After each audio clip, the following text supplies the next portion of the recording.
आज की 10 बड़ी खबरें। भारत आज दुनिया का सबसे बड़ा चावल उत्पादक और निर्यातक बन चुका है।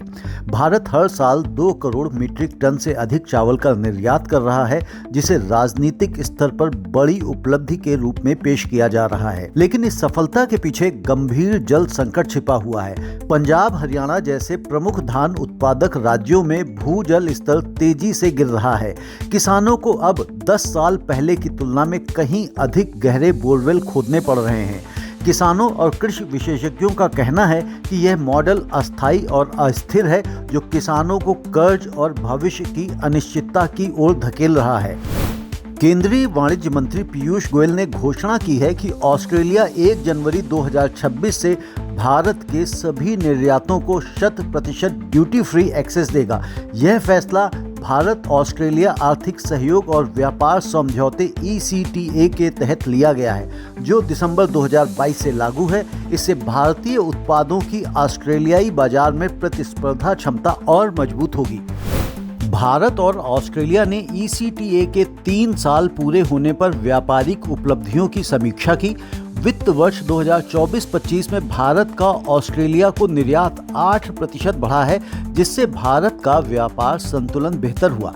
इस समझौते से भारतीय उद्योग, खासकर MSME सेक्टर को बड़ा लाभ मिला है और द्विपक्षीय व्यापार को नई गति मिली है। Brazilian association of animal protein के अनुसार नवंबर महीने में ब्राजील का अंडा निर्यात 5.8% बढ़कर 1893 टन हो गया। खास बात यह है कि निर्यात से होने वाली आय में 32.8% की बढ़ोतरी दर्ज की गई, जो $5.24 मिलियन तक पहुंच गई। यह ब्राजील के पशुपालन और खाद्य निर्यात क्षेत्र की मजबूती को दर्शाता है। Directorate general of foreign trade DGFT ने जैविक चीनी के निर्यात को लेकर अहम अधिसूचना जारी की है। इसके तहत भारत को हर वित्त वर्ष 50,000 मीट्रिक टन जैविक चीनी निर्यात की अनुमति दी गई है। यह फैसला जैविक खेती को बढ़ावा देने और वैश्विक ऑर्गेनिक बाजार में भारत की हिस्सेदारी बढ़ाने की दिशा में अहम माना जा रहा है। पीयूष गोयल ने कहा कि 2026 से ऑस्ट्रेलिया के 100% टैरिफ लाइन ड्यूटी फ्री होने से भारत के श्रम प्रधान क्षेत्रों को बड़ा लाभ मिलेगा। रसायन, textile, pharma, James and jewellery जैसे सेक्टरों में पहले ही तेज निर्यात वृद्धि देखी जा रही है। इस समझौते से किसानों, MSMEs और रोजगार सृजन को सीधा फायदा मिलेगा। केंद्रीय कृषि एवं ग्रामीण विकास मंत्री शिवराज सिंह चौहान ने उत्तराखंड के लिए कई महत्वपूर्ण योजनाओं की घोषणा की। इनमें शामिल हैं 100 करोड़ रुपए की क्लीन प्लांट योजना, 1700 करोड़ की ग्रामीण सड़क परियोजना और 65 करोड़ रुपए से अधिक की फसल क्षति मुआवजा राशि। इन पहलों का उद्देश्य पहाड़ी राज्य में कृषि को टिकाऊ और लाभकारी बनाना है। भारत और नेपाल ने कृषि क्षेत्र में सहयोग बढ़ाने पर सहमति जताई है। नेपाल के कृषि मंत्रालय के अनुसार दोनों देश अगले 3 महीनों में द्विवार्षिक कार्य योजना तैयार करेंगे।